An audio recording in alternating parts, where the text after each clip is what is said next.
and at last our dream home is complete, and we'll be moving in a week. In the midst of it all, my husband dropped a bombshell. Seems like Mom and the others have started packing up too. What? Is your mom moving too? Huh?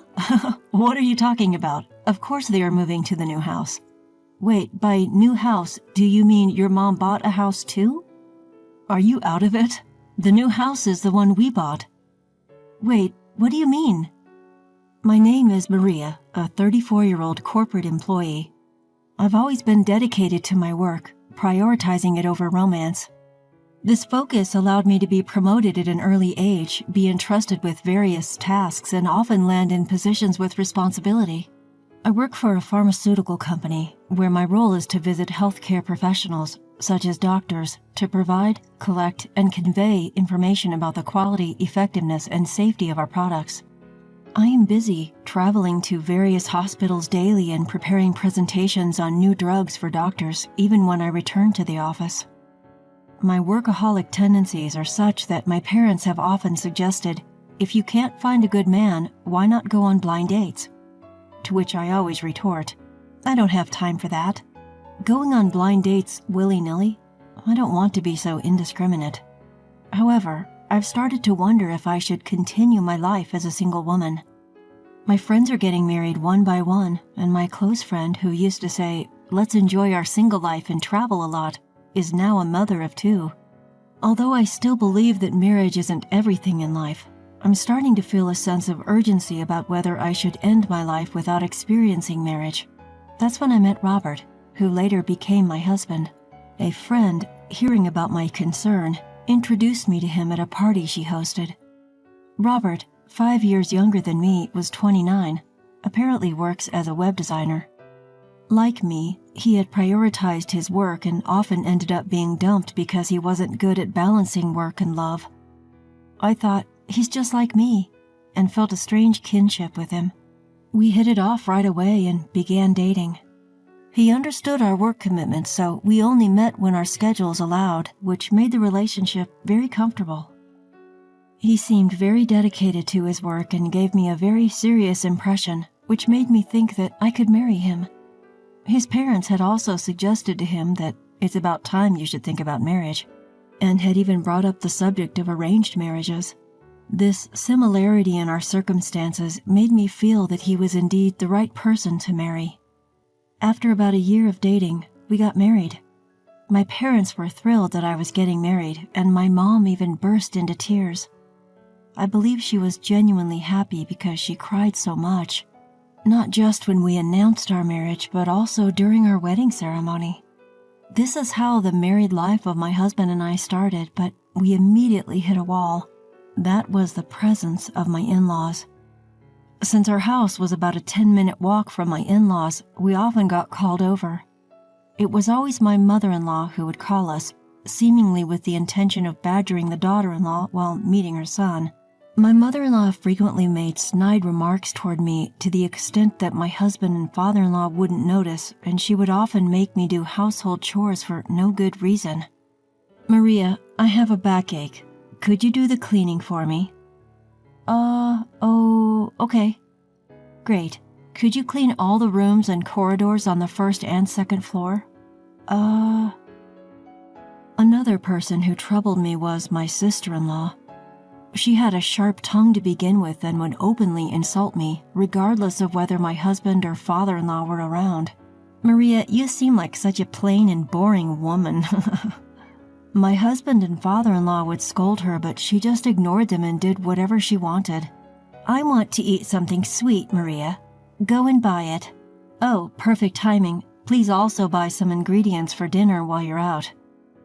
Though I wondered why I had to do these things, I initially thought it was better not to rebel against my in-laws, so I complied quietly. However, this only served to encourage my mother-in-law and sister-in-law. They started to harass me every chance they got.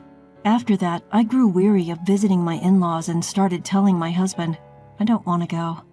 My husband said, well, I won't force you to come, but also expressed his dissatisfaction, saying, they're my family, so please try to get along with them. I could have gotten along with them if my mother-in-law and sister-in-law had been kind. Since my husband didn't forcibly take me, I was able to avoid going to my in-laws for a while, but I had to go during Christmas and Thanksgiving because it was hard to decline those invitations after usually refusing them. However, when I showed up at my in-laws, my mother-in-law and sister-in-law treated me as if they'd gotten a new toy to play with. I only have to see them once or twice a year, so I just have to endure this, I would tell myself, to get through these visits. If it weren't for the situation with my in-laws, my married life with my husband would have been close to ideal. He knew I loved my job, so he let me do overtime whenever I wanted, and we shared household chores. I was truly grateful that he was understanding about my work. My husband also supported my dream, that is, to build my own home. This has been a dream of mine since I was a child. Well, even though my husband is supportive, I decided to build the house using only money I saved by myself, so there's no financial help from him. So rather than support, it's more like he's understanding of the situation. The funds for my dream house have been mostly saved from part-time jobs since my student days.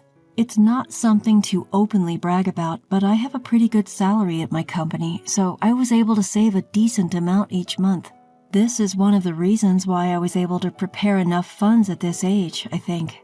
Finally, the funds for my dream house reached the necessary amount, so I promptly requested a construction company.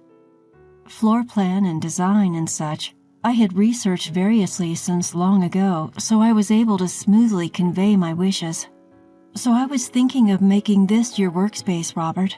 Since your web design job is often working from home, I thought you'd find it relaxing if it's a place with good sunlight and a nice outside view. That sounds great. I'm really happy. Thank you. The dream house is quite far from my in-laws, so my mother-in-law and sister-in-law probably won't be able to visit often. Excitedly, I waited for the house to be completed. And finally, our dream house was completed, and we decided to move in a week later. In the midst of all this, my husband made a surprising remark. My parents have been packing up quite a bit, too. What? Are your parents moving? What? Of course, they're moving to the new house. Wait, the new house? Did your parents buy a house, too? Are you spacing out? The new house is our house. What? What do you mean? Why are your parents moving into my house? Why? Well, when I talked about the new house, they said they wanted to live there too. What? Why did you decide something like that on your own? I can't believe this. What's the matter? Is that bad? Of course it is. My dream was to build and live in my ideal home. Why do I have to be interrupted by your parents? Interrupted? They're my family. You may not have noticed, but I've been bullied by your mother and sister. I can't live with them. Even after I said this much, my husband did not understand and said something unbelievable. Enough. Stop being so selfish. What? My mom and sis were saying this. They said they were troubled by your bad attitude. They said they just wanted you to be a good wife. You took their side? You believed them? Enough. You really don't listen, do you? You're older but act like a child. Anyway, I'm giving our new house to my parents. If you resist, yeah, we'll get a divorce. What? Yes, I'm serious. I'm going to visit my parents' house today. You should stay alone and cool down your head. Reflect on your actions. And saying that, my husband went to his parents' house. I felt my love for my husband cool down in an instant.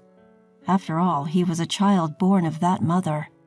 Perhaps his self-centered nature was fundamentally the same. The next day, my husband returned home with a smug look on his face. Have you reflected yet? What am I supposed to reflect on? Are you sure of your words? Here are the divorce papers. I've already filled out my part. Didn't I tell you? I'm serious. If you're not repentant, we're getting a divorce. Think you can remarry at your age? Just stop being stubborn and listen to what I'm saying. Even my parents said they'd forgive you. I understand. Good girl. If you've learned your lesson, don't defy me again. I can't believe I didn't see my husband's true colors until now. Maybe he showed his true colors when I got a valuable new house. It seems like he's the type who becomes arrogant when he succeeds. I'm glad I found out before we started living together. I immediately filed the divorce papers and handed in at the city hall.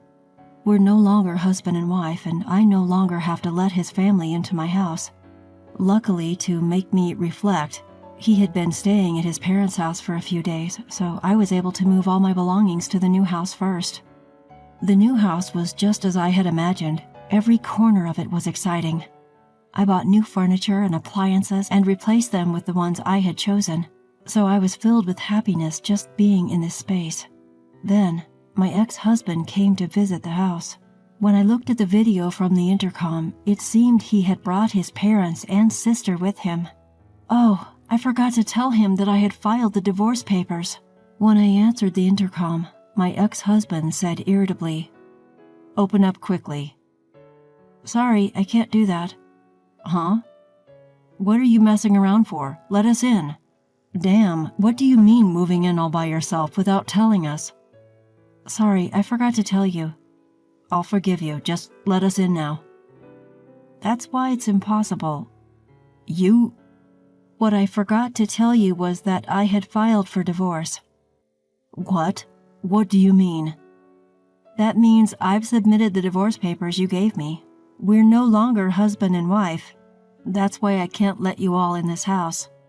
"You can't be serious." "Hey, Robert, what's this about a divorce? Didn't you two agree to live together? And even if you were divorced, the house is marital property, right? Why is the wife occupying it?" "That's right. Our son should have a right to live here too."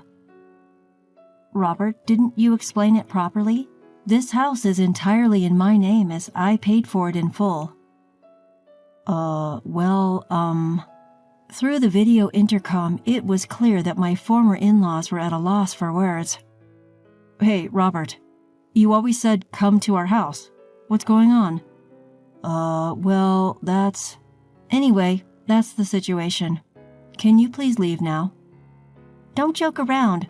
Why do we have to listen to you? If you continue to linger, I'll call the police." The police?" Upon hearing the words, police, Robert's family were completely taken aback. Then the father-in-law apologized to me, saying, "I'm sorry, Maria, we'll leave, so please don't call the police." And they left in their car. As for the ex-husband and his family, it seems they met a miserable end. The father-in-law, having learned about how I was being bullied by his wife and daughter, divorced his wife in disbelief and cut ties with both his son and daughter. Incidentally, since they mistakenly thought they could move into my new home, they had already put up their house for sale. So the mother-in-law and sister-in-law, abandoned by the father-in-law, had no choice but to depend on Robert, who now supports them while being blamed by the two for "it's your fault." I wish them well as they continue to shift blame on each other and lead a life of poverty. It serves them right. On the other hand, I'm living very comfortably in my new home and often invite my parents and friends over to have a good time. While I do want to experience love again, now that I have my own house, I intend to be more careful in choosing a partner so that I don't fall for the wrong person again.